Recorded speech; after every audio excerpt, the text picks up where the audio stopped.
নবীজি সাল্লাল্লাহু আলাইহি সাল্লাম তেলাওয়াত করা শুরু করলেন।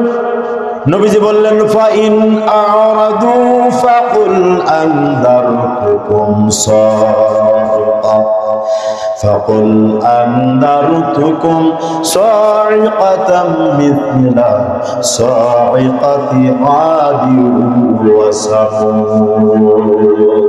নবীজি সাল্লাল্লাহু আলাইহি সাল্লাম জানায় দিলেন, আরবি মানুষ তো, তারা সব বুঝতেছে নবীজি কি বলছেন। আল্লাহ রাব্বুল আলামিন আয়াতের অনুবাদে বললেন, নবীজি তাদেরকে বোঝালেন, তবুও কি তারা মুখ ফিরে নেয়? এত দামি দামি কথা শোনার পর হে নবী তাদের বলে দাও, আমি আদ এবং সামুদ জাতিকে যেভাবে পৃথিবী থেকে ধ্বংস করে দিয়েছি, ঝঞ্ঝাবায়ু দিয়ে পাহাড়ের সাথে বাড়িকে তাদের অস্তিত্ব জমিনের সাথে মিশে দিয়েছি, হে রাসূল তাদেরকে বলে দাও, তারা কি আর মুখ ফেরায় নেবে না? যদি তারা না নেয়, যদি কাফেররাও এমন আচরণ করে, এমন বাহাদুরি দেখায়, তাহলে আদ এবং সামুদ জাতির মতো তাদেরকেও আমি তাদের অস্তিত্ব জমিনের সাথে মিশাইয়া দিব। সুবহানাল্লাহ। এই কথা যখন বললেন, নবীজির মুখটা উতবা ইবনে রাবিয়া দাঁড়িয়ে গিয়ে নবীজির মুখটা জড়ায়া ধরলেন, চিপায়া ধরলেন, আর ডাক দিয়ে বললেন, ভাতিজা যা বলেছো আর বলো না। কিন্তু নবীজি থামলেন না, বলার পর থামলেন না। নবীজি তেলাওয়াত করতে করতে সূরা হামিম সিজদার 1 নম্বর আয়াত থেকে 38 নম্বর আয়াত পর্যন্ত নবীজি উতবা ইবনে রাবিয়ারে জানায়া দিলেন। বলি সুবহানাল্লাহ।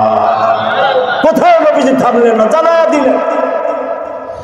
এবার বললেন, চাচা আমি যা বললাম আপনি কি তা শুনছেন? উতবা ইবনে রাবিয়া বললেন, হ্যাঁ শুনছি।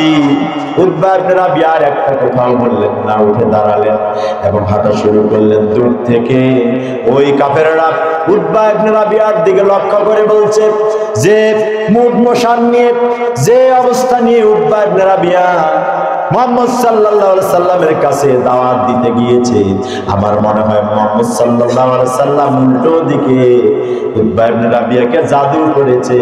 উল্টো দিকে উতবা ইবনে রাবিয়া নবীজির হাতে বাইয়াত গ্রহণ করে ফিরে আসছে। বলি সুবহানাল্লাহ।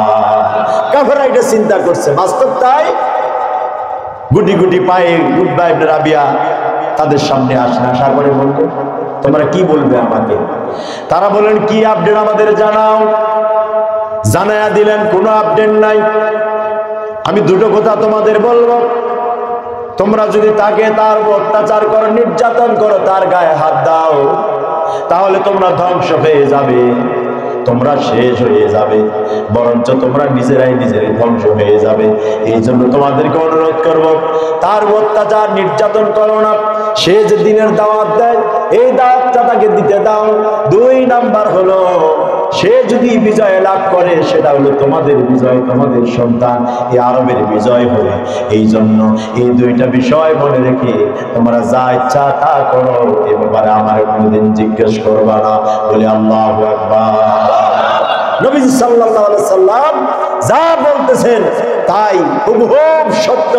আমি আর এই ব্যাপারে কথা বলতে চাই না। সুবহানাল্লাহ বলেন। প্রিয় ভাইরা, আসেন এবার আসল কথায় যাই।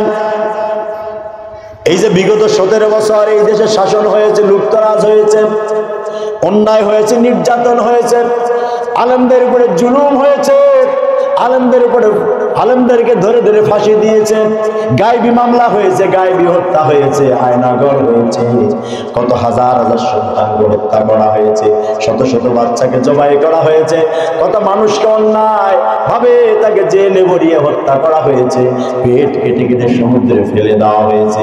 এদেশে আলেম ওলামারা এই আয়াতের পরিপ্রেক্ষিতে এই স্বৈর শাসকদের অনেক বুঝিয়েছে, পাগলামি করো না, বাহাদুরি করো না, মানুষ মেরো না, গুম করো না, হত্যা করো না, আলেম মেরো না, ফাঁসি দিও না, নির্যাতন করো না, বাটপারি করো না, টাকা লুট করো না, আলেমদেরকে দেশ থেকে বের করে দিও না, ভালো ভালো মানুষদেরকে অপদস্থ করো না। কিন্তু শুনে নাই, সে বরঞ্চ বিরোধিতা করেছে, বেশি বেড়ে গিয়েছে, যে এখন দেওয়ালে পিঠ ঠেকে গেছে। আল্লাহ ছাড় হবে না।